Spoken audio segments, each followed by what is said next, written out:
জিন্দাবাদ জিন্দাবাদ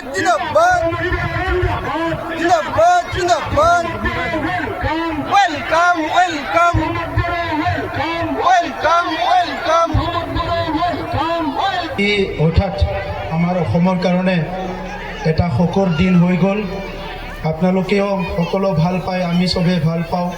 অসমৰ এজন হিয়াৰ আমঠু জুবিন গাৰ্গ ডাঙৰীয়া যোৱা ২-৩টা দশক ধৰি অসম আৰু ভাৰতৰ সংগীত জগতত আলাইৰণৰ সৃষ্টি কৰা তেখেতে স্বৰ্গবাসী হ'ল। তো সেইকাৰণে মই এই নিৰ্বাচনত ভাষণ ৰাখিব বিচৰা নাই, আপোনালোকে বেয়া নাপাব। চবে আহিছে, ইলেকশ্যনটো খুব ভাল হ'ব দেখিবলৈ, দেখাতে গম পাইছোঁ। গতিকে আপোনালোকে বেয়া পাব নেকি? চবে বেয়া নাপায় তো সকলো থিয় দিয়ক এক ঘণ্টাৰ কাৰণে। আমি আৰু অলপ একেলগে কণ্ডোলেঞ্চ কৰিম আমাৰ জুবিন গাৰ্গ ডাঙৰীয়াৰ কাৰণে। একেলগে আমি জ্বালাবিলাবাসী ৰাইজে কণ্ডোলেঞ্চ কৰিম। 1 মিনিটৰ কাৰণে চবে কণ্ডোলেঞ্চ কৰিম। তেখেতে যিখিনি আমাক দি গ'ল, আমি তেখেতক ধন্যবাদ দিবলৈ ভাষা নাই, কিন্তু আমি তেখেতক চবে মিলি প্ৰাৰ্থনা কৰিব পাৰোঁ, দোৱা কৰিব পাৰোঁ, শ্ৰদ্ধা জনাব পাৰোঁ। তো সেইকাৰণে নিৰ্বাচন আমাৰ পৰহি হ'বই। আপোনালোকে আহিছে মানে এইটো বহুত ডাঙৰ কথা।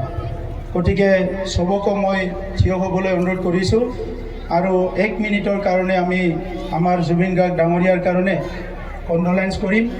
আৰু ইয়াৰ পিছত আমাৰ লোকেল নেতাসকলে দুআষাৰ কৈ সভাটো ভংগ কৰিব। মই পুনৰ আপোনালোকৰ মাজত ইলেকশ্যনৰ পিছত আহিম, ভালকৈ আহিম আৰু ভালকৈ কথা পাতিম।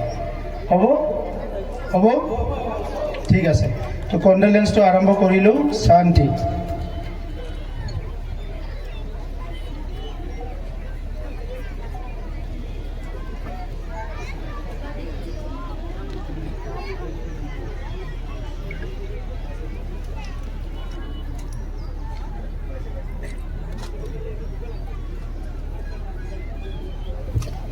হৈছে বহুত বহুত ধন্যবাদ। প্ৰচেন আপোনালোকৰ যি এই শোকৰ দিনত মই ভাষণ